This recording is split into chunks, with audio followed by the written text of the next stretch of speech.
back to back we drilling, and back to back we killing, and back to back we winning, and back to back we stealing, and back to back we drilling, and back to back we killing, and back to back we sinning, and back to back we winning, and back to back we drilling, and back to back we sinning, and back to back we winning. We turn the block up, and back to back we drilling, and back to back we killing, and back to back we winning. We turn shadows.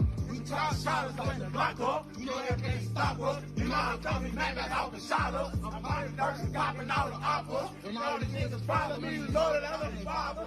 And if I catch him, then I kill him and then his partner.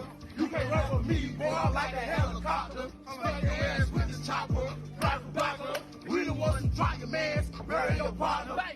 Dude, man, we back. Once again, man, if you got a loved one doing time in prison, send them a copy of the #1 magazine publication in the nation, and that's Street Elements magazine. Man, today we just talking about gun violence. We got the homie Ksoo, who all know from the get ready to go to trial. The situation with this, man, is like I always ask you guys, is it worth it? When you out there in the streets doing what you're doing, taking lives, you know, many lives, when the people finally put their hands on you and you sit back, is it worth it?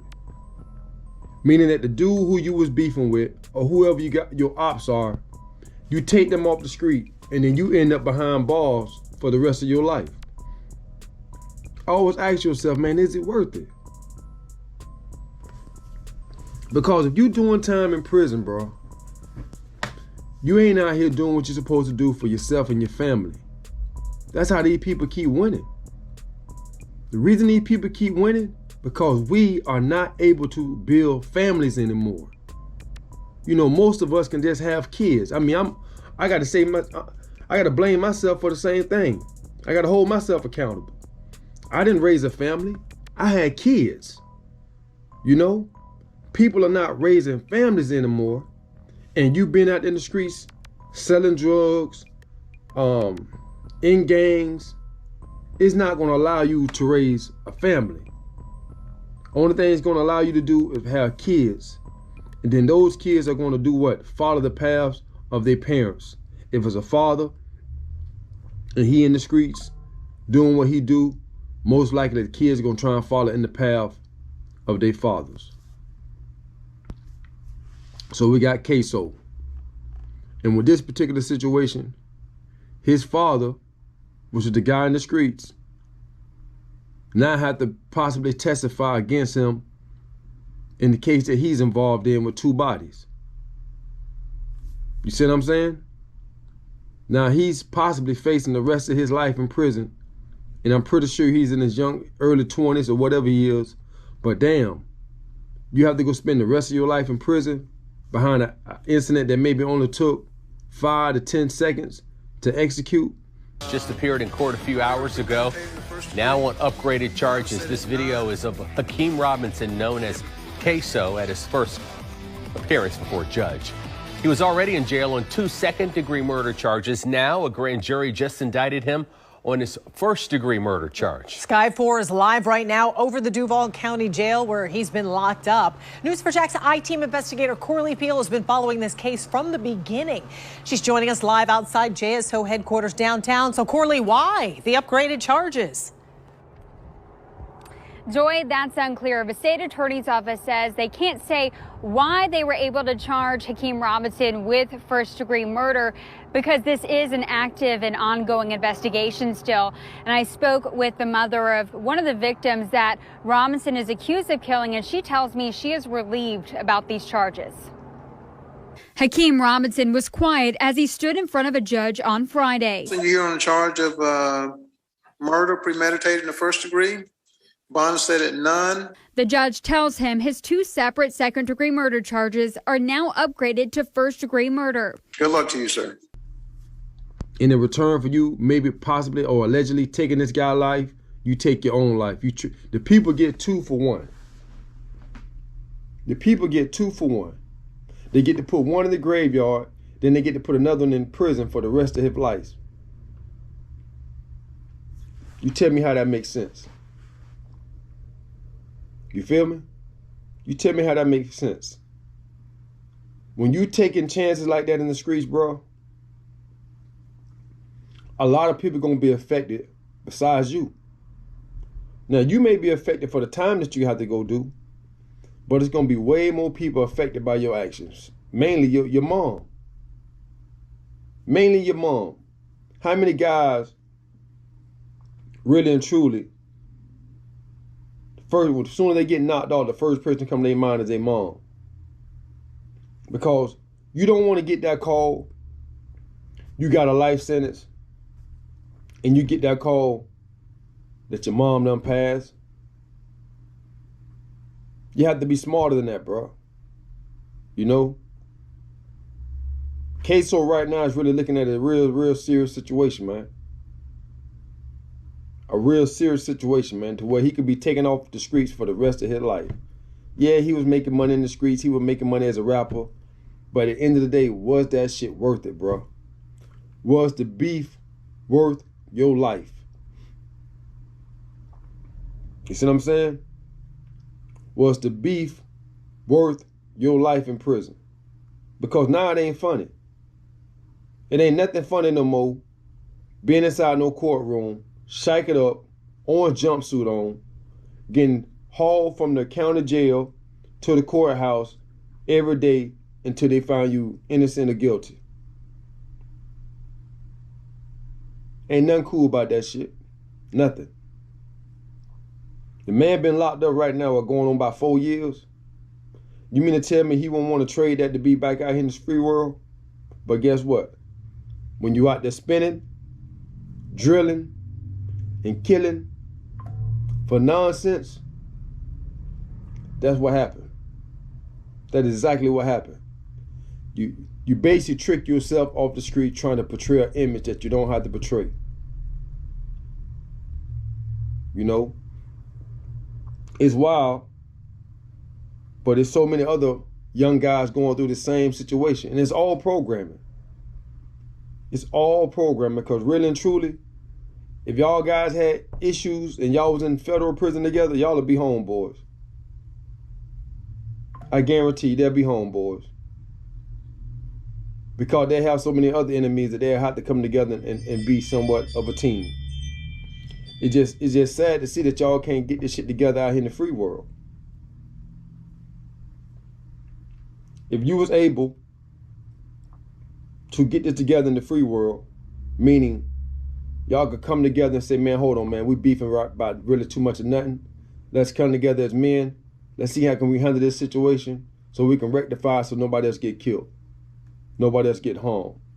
And that way we can get back to the money. Because if y'all got all that beef in the streets, y'all really can't be getting no money. Because you can't make money with beef in the streets. There's no way possible. Not long term. Maybe short term, yeah, but not long term. You're not going to be able to do it. You know?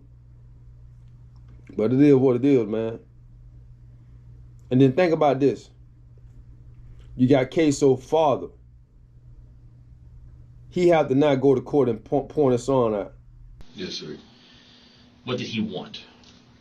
He wanted me to go pick up Scotty. Okay. And I know it's hard to just, if you can keep your voice up for me, but you said Abdul Robinson Jr. wanted you to go pick up Scotty. Yes. Leroy Whitaker. Yes. Right. Did you also get phone calls from Leroy Whitaker? Yes, sir. And what did he want?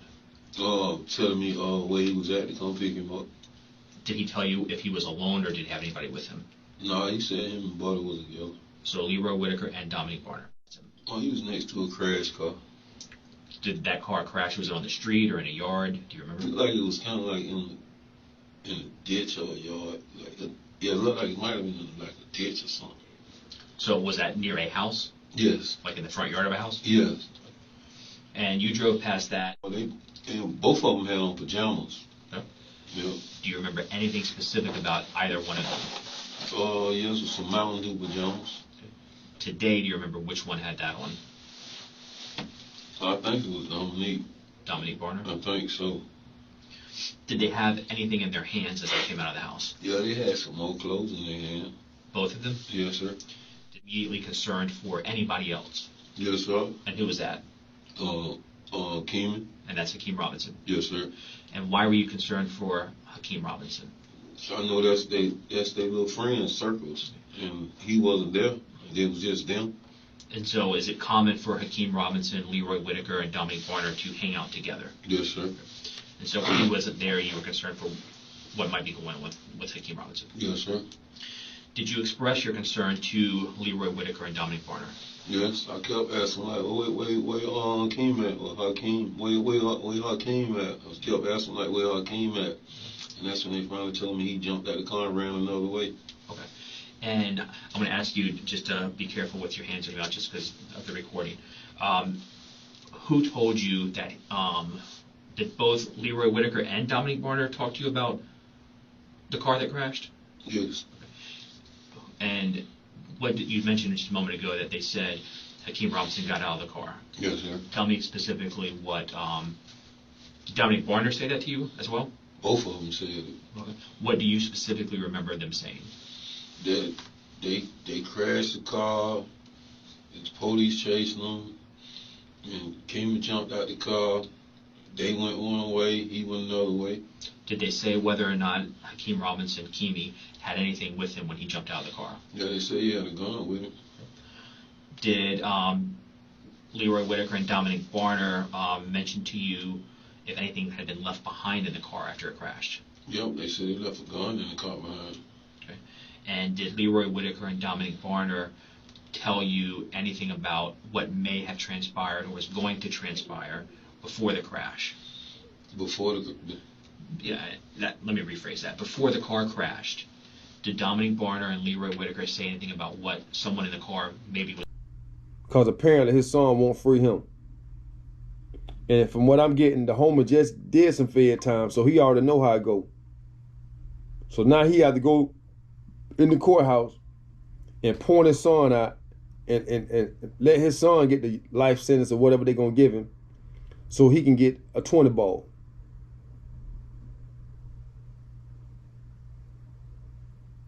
You trying to tell me this what this street life is about?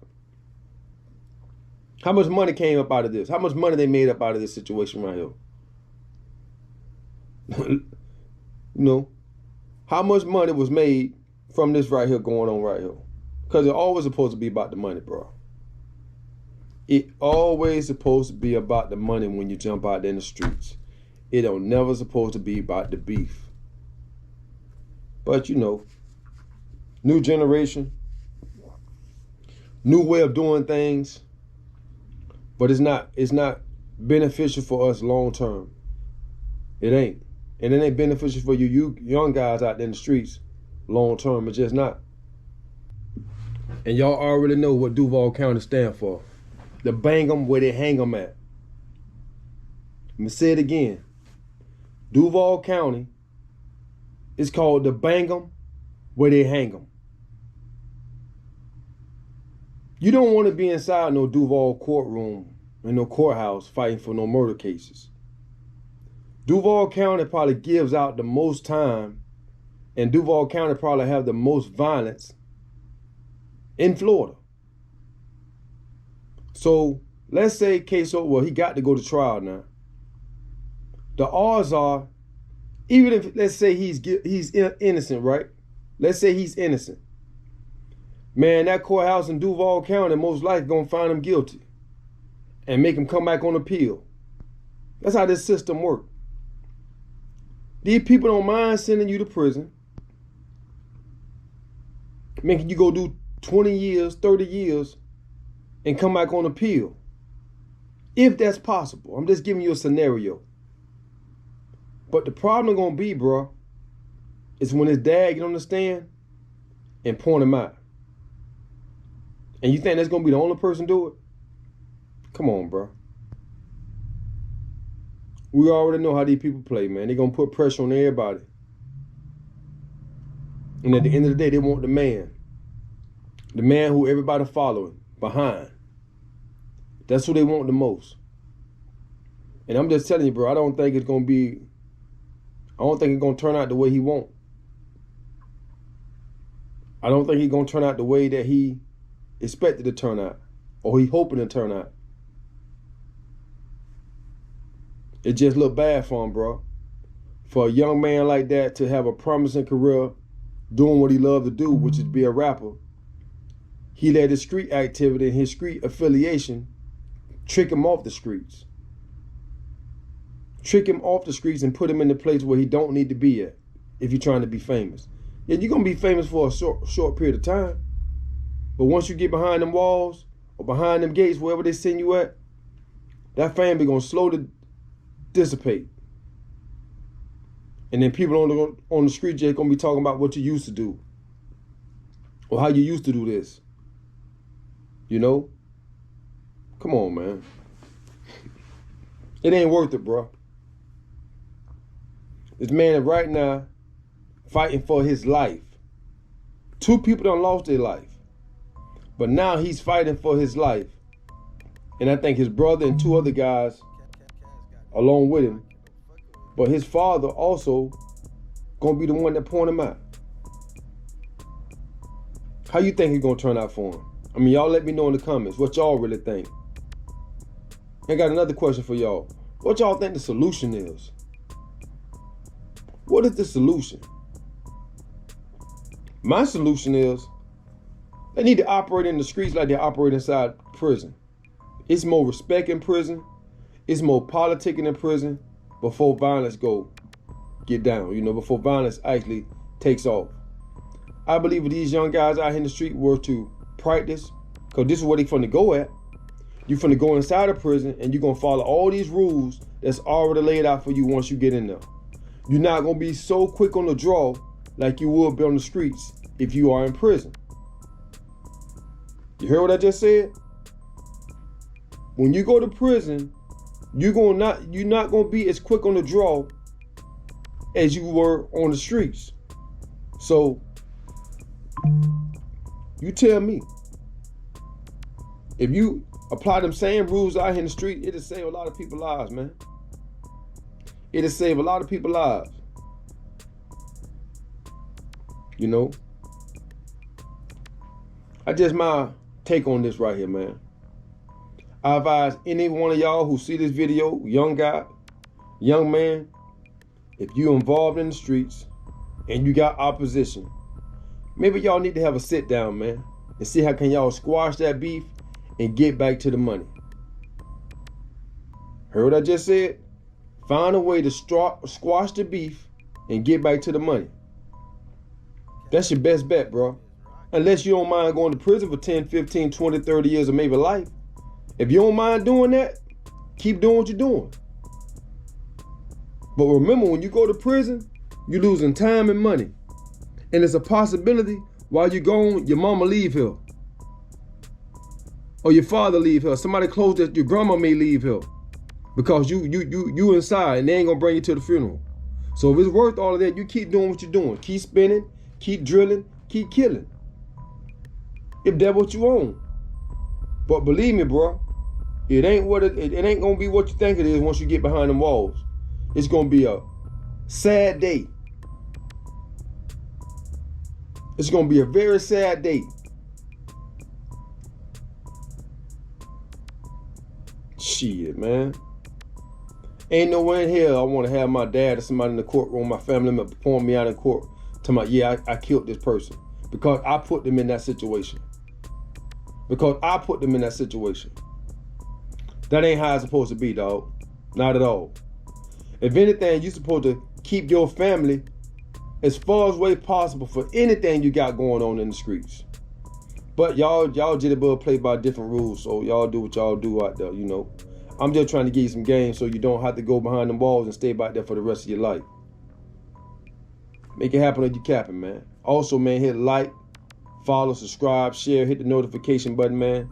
And if you got a loved one doing time in prison, make sure you send them a copy of the #1 magazine publication in the nation, Street Elements.